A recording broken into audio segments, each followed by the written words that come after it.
Her nails dug into my back as her lips danced over mine, desperate, breathless, like she was trying to erase every trace of her real life with the way she moved against me. Her wedding ring glinted under the dim lamp beside the hotel bed, mocking us both. I wasn't supposed to be here. She wasn't supposed to let me in. But there we were, flesh to flesh, heartbeats tangled like wires behind walls. And just as her hand slid below my waist, her phone buzzed violently on the nightstand. Her eyes fluttered open. Not in lust, but panic. I leaned over and caught a glimpse of the screen. My husband, Red Heart. We froze. Not from guilt, no. From reality. The silence grew louder than her moans had been minutes ago. She slowly pushed me off, pulled the sheet to her chest, and just sat there, staring at the buzzing phone like it was a grenade with the pin halfway out. You need to go, she whispered, avoiding my eyes. I wanted to stay. I wanted to fight. But she wasn't mine to fight for. I slipped my jeans back on, grabbed my shirt from the floor, and before I walked out, I looked back. She was still staring at that screen. Not answering. Just trembling. Studio microphone ***, narrator voiceover to audience ***. Before I became her memory, I was her secret, her escape, her sin behind closed curtains. And if you want to hear how it all unfolded, how I fell into a love affair wrapped in perfume, lies, and hotel sheets, hit that subscribe button, tap like, and share this story with someone who's ever danced too close to the flame. Now let me take you back to how it all started. 3 months earlier. The first time I saw her, she was wearing a cream blazer over a black dress, heels that didn't look comfortable, and confidence that wore like silk. We were at a leadership seminar for mid-level managers, held at a sleek downtown conference center in Dallas, Texas. I was there for work. She was too. Or at least, that's what she told me later. She sat across the room, next to the coffee bar, crossing her legs in slow, lazy rhythms. She wasn't loud, but she owned space. Like she knew someone was always watching, and she didn't mind. Our eyes met during the second breakout session. She smirked. I blinked. She didn't.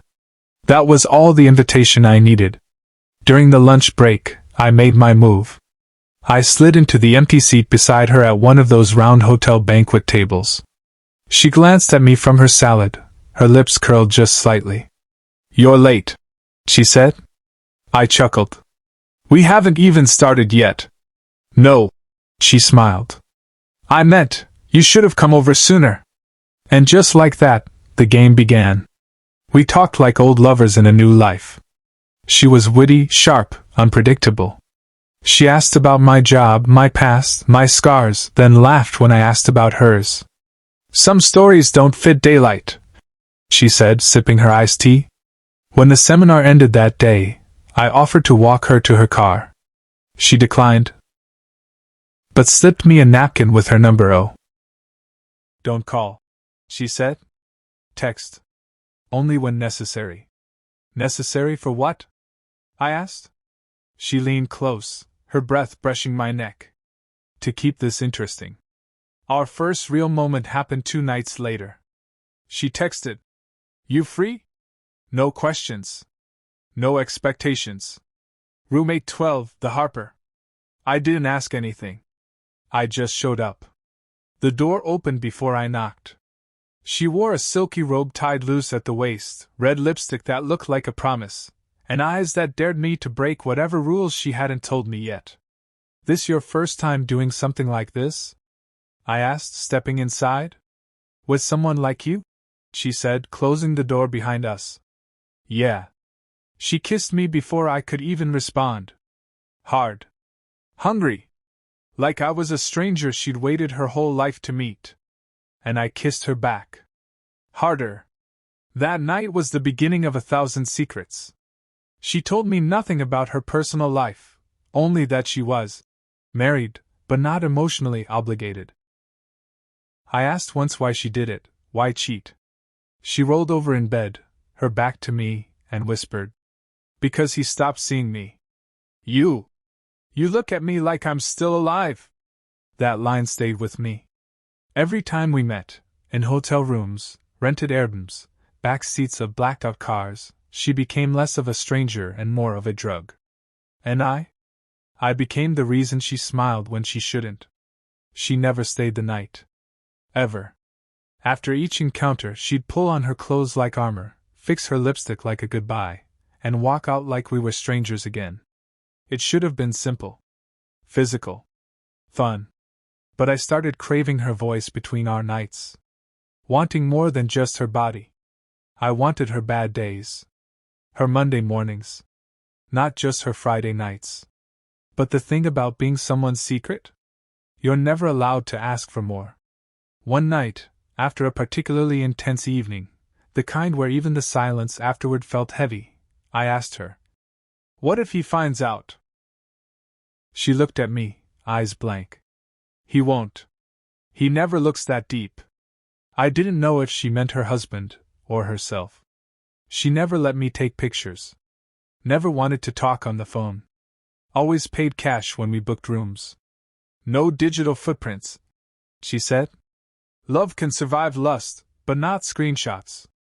And just like that, I realized she wasn't new to this game. I was just new to her. Studio microphone ***, midway reminder from narrator ***. If you're still with me in this story, if your heart's racing and your fingers are gripping that screen, don't forget to like, comment, and subscribe. You've only seen the surface. The real storm's just starting. Now, let's get back to it. We lasted 2 months before I started to break our unspoken rule. Don't catch feelings. But I did. Hard. I started dreaming of her. Smiling at my phone like a fool when her name popped up. Ignoring other women. Missing her scent even when she was gone only minutes. She, on the other hand, stayed constant. Mysterious. Distant. Careful. Until the night we crossed the line. The night she held me in her arms after, pressed her lips to my forehead, and whispered, "You make me feel like I still matter." That's when I knew I was fucked. Because that night, I didn't just want her again. I wanted all of her.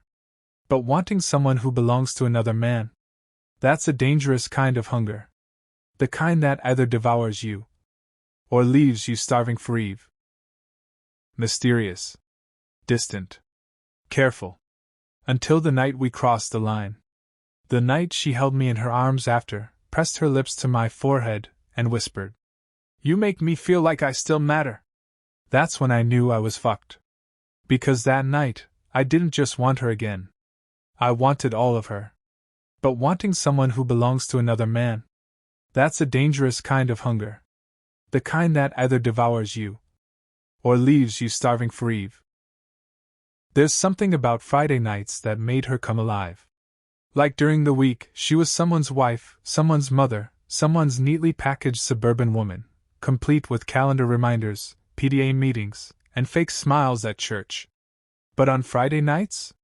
She was mine. And I was hers. Even if it was just for a few stolen hours behind a locked door. It became a rhythm. Monday to Thursday silence. No calls, no texts. Not even a damn emoji. Then Friday afternoon, usually around 5:17 p.m., I'd get a message. Same room. 8 p.m., bring tequila. Short. Cold. Controlled. But underneath that, I knew what it meant. Bring your body. Bring your heat. And leave your feelings at the door. The first few weekends I played by the rules. I brought the bottle, the stamina, and the silence afterward. No questions. No drama. But slowly, things started changing. The way she looked at me after. The way she curled into my chest, just for a minute, before turning away. The way she whispered my name like she was scared someone else might hear it, even in that empty room. It was like she was at war with herself. And me? I was the battlefield. One night I showed up early. I don't know why. Maybe I just wanted to see her walk in. See her out of character. Catch her slipping, just once. At 7:47 p.m., she walked into the hotel lobby wearing jeans and a plain t-shirt. No makeup. Hair pulled into a loose bun. Sneakers. Just raw. She looked younger. Softer. Almost sad. She didn't see me. She walked past the reception desk like she'd done it 100 times before, head down, sunglasses on, keycard in hand. I followed quietly behind. And for the first time, I realized she didn't just enjoy this. She needed it. That night, she was wild. Not sensual. Not teasing. Just starving. Like she wanted to break something inside herself and use me to do it. Afterward, she lay on her stomach, staring at the ceiling, her back slick with sweat, her breath shaky. "You okay?" I asked, brushing a finger down her spine. She didn't answer for a long time. Then she said, "He bought me roses today." I blinked. "Your husband?" She nodded. "I think he's starting to notice." Then she laughed. Bitterly. "Wrong reasons, though. He thinks I'm having a midlife crisis." I didn't know what to say. So I didn't. But inside, I hated the fact that I was reduced to a symptom of her boredom. I wasn't her escape. I was her rebellion. The following week, I tried to distance myself. No response to her Friday message. Didn't go to the hotel. Ignored the 2 missed calls from an unknown number later that night. Saturday morning, I found a note on my windshield. "Don't do that again." No name. No number. Just those 5 words written in tight cursive. She was warning me. Not begging. Not apologizing. Just reminding me that I was still hers. We went 3 more weekends before things really shifted. One night, after our usual wild tangle-uendi. Under the sheets, I rolled over and said, "You ever think about what would happen if this wasn't a secret?" She froze. Slowly turned her head toward me. "Don't," she said, voice flat. "I'm serious," I replied. "What if you left him?" She sat up, reached for her robe, and started dressing. "You just killed it," she muttered. "Killed what?" "The illusion. The fun. The one thing I had left that wasn't real." She stood, grabbed her purse. "I didn't come to fall in love. I came to feel alive." And then she left. Just like that. The next few days were empty. I didn't eat right. Didn't sleep right. Started replaying every conversation, every laugh, every sigh she let out in the dark. Was it just sex for her? Was I nothing more than a man-shaped mirror she used to see herself clearly? That Thursday I caved. Texted her. "I miss you. Just come talk to me. No rules tonight." She didn't reply. But Friday? She walked into my apartment unannounced. Hair wet. No makeup. Hoodie and leggings. No heels. No perfume. No act. She sat on my couch, stared at the wall, and said, "You want truth?" I nodded. She exhaled. "He's not a bad man. He's just tired of me. The routine. The nagging. The same old complaints. He doesn't hit me. Doesn't cheat. He just doesn't see me anymore. Like I'm wallpaper." I sat next to her. Didn't touch her. Just listened. "And then you came along," she continued, "with your stupid flirty smirk and your tragic eyes. And suddenly I wasn't wallpaper. I was fire. But fire burns everything eventually, right?" I reached out. Took her hand. "Maybe not everything," I said. She looked at me then. Not like a lover. Not like a stranger. But like a woman trying to remember who she was before she became a wife. Studio microphone ***, narrator pause, ***. "Still with me? Still feeling every word? If you've ever been someone's fantasy and their biggest mistake at the same time, like, share, and make sure you subscribe. The heartache's just starting. Let's keep going." That night, she stayed until morning. First time ever. We didn't even have sex. We just lay there, tangled in silence, breathing the same heavy air. Like we were both trying to remember what comfort felt like. But the thing about Monday mornings? They always ruin the magic. By 6 a.m., she was gone. No kiss. No note. Just the faint scent of her shampoo on my pillow. And a voicemail. Don't fall in love with me. I'm not someone you keep. I'm someone you remember. They say love wears a heartbeat. But lust? Lust wears perfume. And hers? It smelled like peaches soaked in sin. Sweet, soft, but dangerous. The kind that lingers on your skin long after she's gone. And God, I couldn't wash it off. No matter how many times I tried. After that night she stayed over, things shifted between us. She didn't say it. I didn't ask. But something broke, and something bonded. She started texting me during the week. Little things. Just saw your favorite chips at the gas station. Thought of you. What do you think of red lipstick or none at all? He asked if I was okay today. I lied. Nothing heavy. But for her, that was intimacy. And I drank it like a man dying of thirst. Friday nights turned into any night she could get away. Sometimes it was a hotel. Sometimes my apartment. Once, her car, parked behind a shut-down movie theater. We didn't care anymore. Rules were blurring. Lines were bending. And my feelings? They were spiraling out of control. One night, we were at a cozy Airbnb in the outskirts of Fort Worth, a rustic cabin-style spot with candles, a clawfoot tub, and no neighbors. She cooked dinner. Real dinner. Not just the usual takeout or wine and crackers. She moved around the kitchen barefoot, glass of red in one hand, a frying pan in the other, humming some old 90s R&B song. It was the first time I saw her, normal. Not the seductress. Not the escapee. Just a woman with her hair messy and laughter unfiltered. I almost said it then.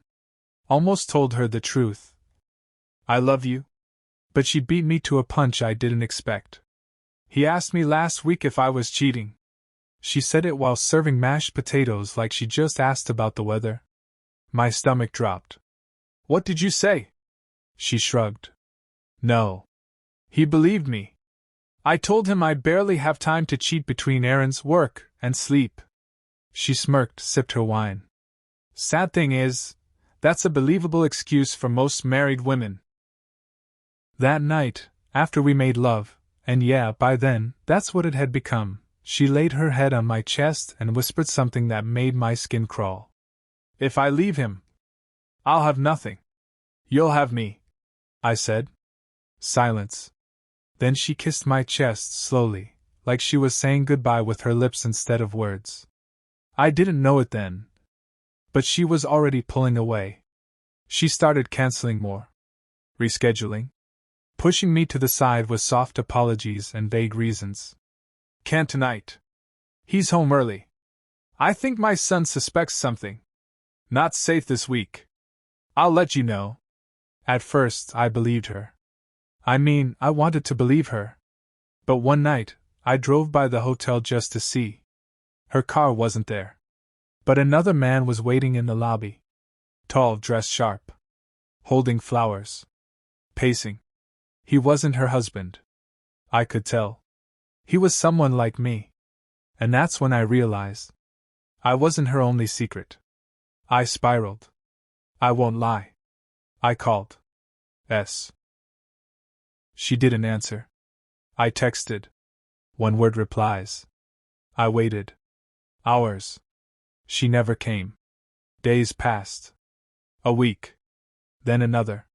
She ghosted me, but not cleanly. She left fingerprints all over my soul. Then one night, she showed up at my door. Midnight. Crying. Wet from the rain. Let me in, was all she said. I stepped aside. She walked in, stripped her coat off, and collapsed on the floor. He went through my phone, she whispered. Didn't find us. But he found someone else. The other guy. She laughed bitterly. Imagine, me being caught for a sin I didn't even confess. I didn't know what to feel. Anger? Relief? Betrayal? All I knew was that I still wanted her. Even if I hated myself for it. That night she didn't touch me. She just curled into my chest and cried herself to sleep. I held her. Not like a lover, but like a man hugging the pieces of something already shattered. Studio microphone ***, narrator check-in, ***. If you're still here, still breathing through this chaos with me, hit that like button. Share this story if it's tearing something real inside you. And don't forget to subscribe. Some truths, they don't end with closure. Just consequences. Now back to it. The next morning, she left before I woke. No note. No goodbye. Just the faintest scent of her perfume on my bedsheets. And one message. I told him I need time away. Going to see my sister for a week. Don't reach out. I'll come back if I can. If I can. That part haunted me more than anything. Because suddenly, I wasn't sure if I was the affair. Or just a chapter in her downward spiral. I tried to move on. Tried meeting someone new. Tried deleting old texts. Even blocked her number once. But every woman I touched after that, she didn't feel like her. Didn't sigh like her. Didn't bite her lip like her. Didn't lie like her. She ruined me. Not just sexually. Emotionally. Because when you love someone who isn't yours, you don't just lose the person. You lose the version of yourself that believed it was ever possible. Have you ever had someone leave you while still breathing beside you? Someone who disappeared, even when their body still showed up every now and then? That's what she did. She didn't walk out dramatically. She didn't curse me out, block me, or slam doors. No. She just faded. Text by text. Excuse by excuse. Until one day, I realized I was loving a ghost. A week passed after her last message. Then 2. Then a month. She didn't show. Didn't text. Didn't breathe a single syllable of goodbye. I stared at my phone like a man waiting for a pulse. Refreshed old texts like they were CPR. Nothing. I drove to the hotel we used to meet. Twice. Room 806 was booked. Not by her. No trace. No perfume. No lipstick stain on a wine glass.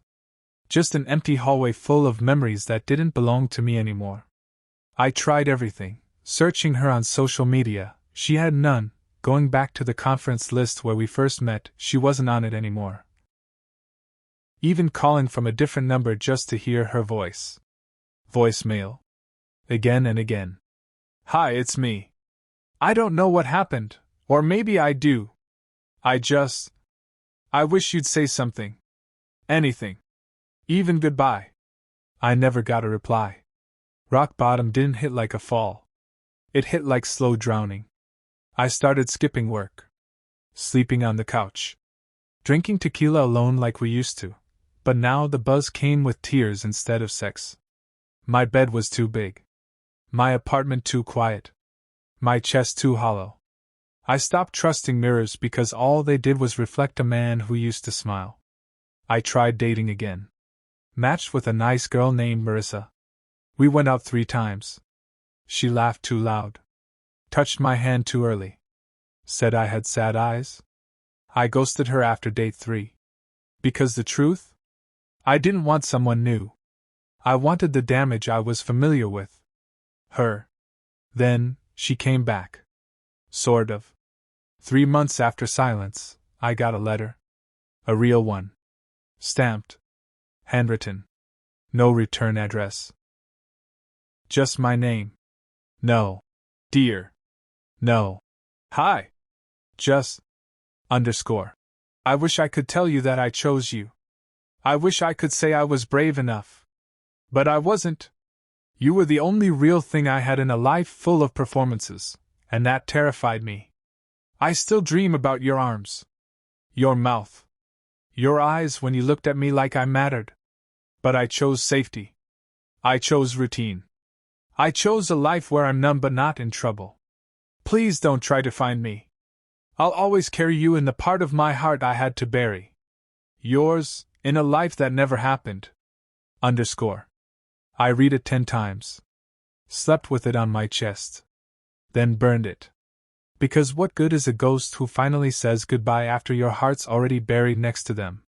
Studio microphone asterisk asterisk, narrator to listener asterisk asterisk.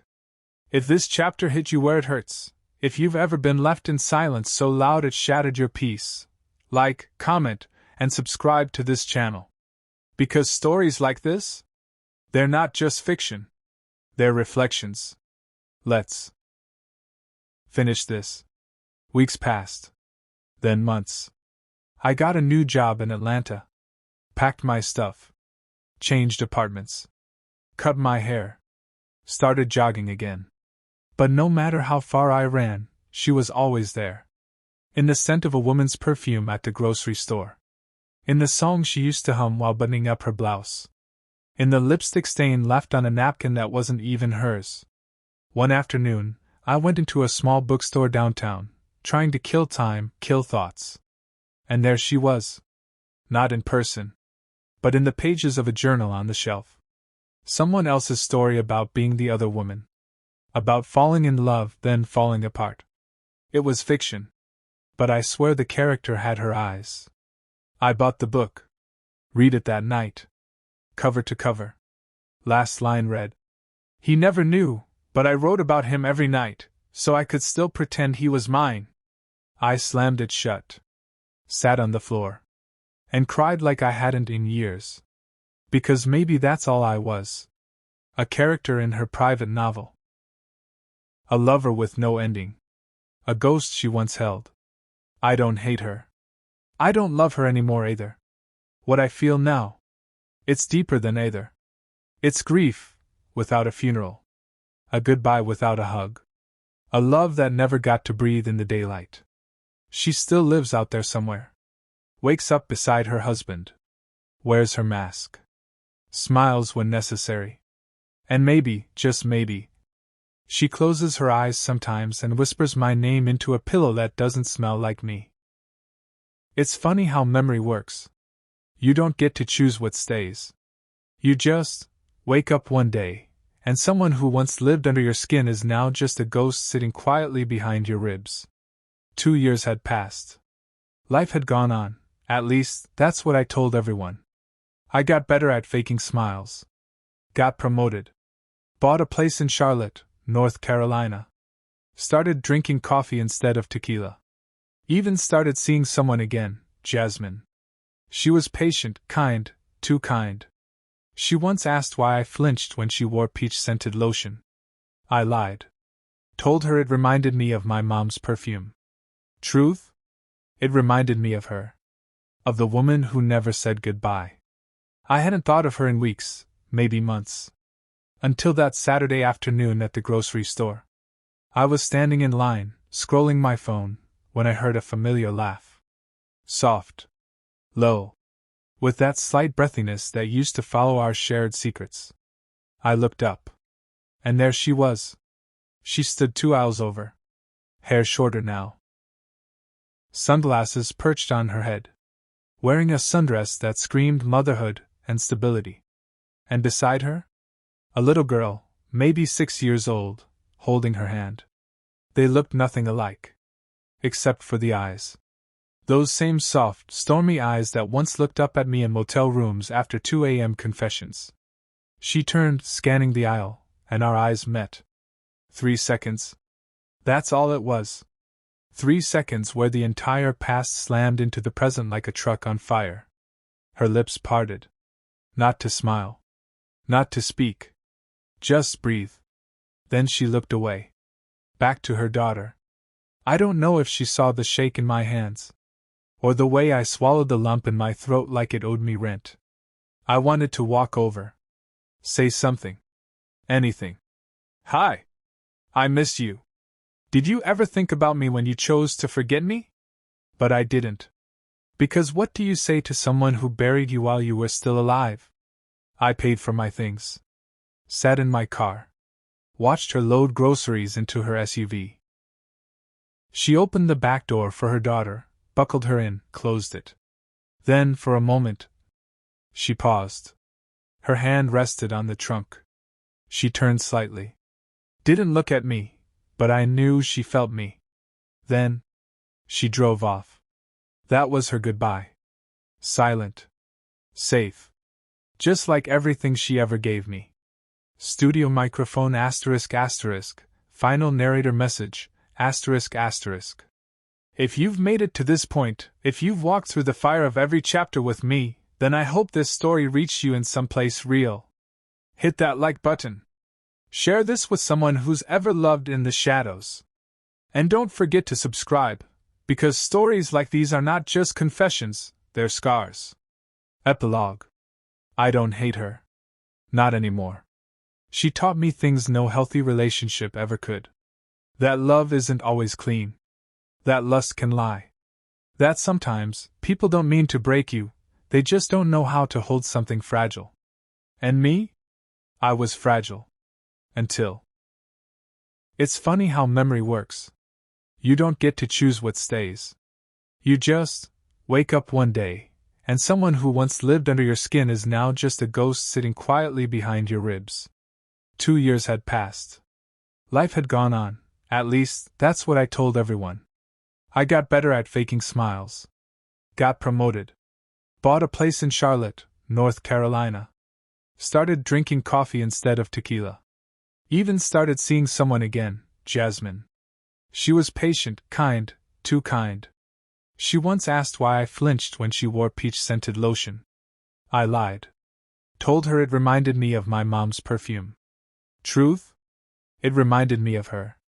Of the woman who never said goodbye. I hadn't thought of her in weeks, maybe months.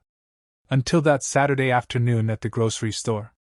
I was standing in line, scrolling my phone, when I heard a familiar laugh. Soft. Low. With that slight breathiness that used to follow our shared secrets. I looked up. And there she was.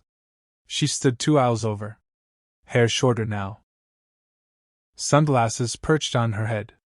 Wearing a sundress that screamed motherhood and stability. And beside her? A little girl, maybe 6 years old, holding her hand. They looked nothing alike. Except for the eyes. Those same soft, stormy eyes that once looked up at me in motel rooms after 2 a.m. confessions. She turned, scanning the aisle, and our eyes met. 3 seconds.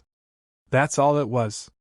3 seconds where the entire past slammed into the present like a truck on fire. Her lips parted. Not to smile. Not to speak. Just breathe. Then she looked away. Back to her daughter. I don't know if she saw the shake in my hands. Or the way I swallowed the lump in my throat like it owed me rent. I wanted to walk over. Say something. Anything. Hi. I miss you. Did you ever think about me when you chose to forget me? But I didn't. Because what do you say to someone who buried you while you were still alive? I paid for my things. Sat in my car. Watched her load groceries into her SUV.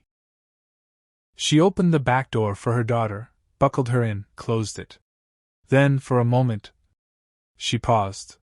Her hand rested on the trunk. She turned slightly. Didn't look at me, but I knew she felt me.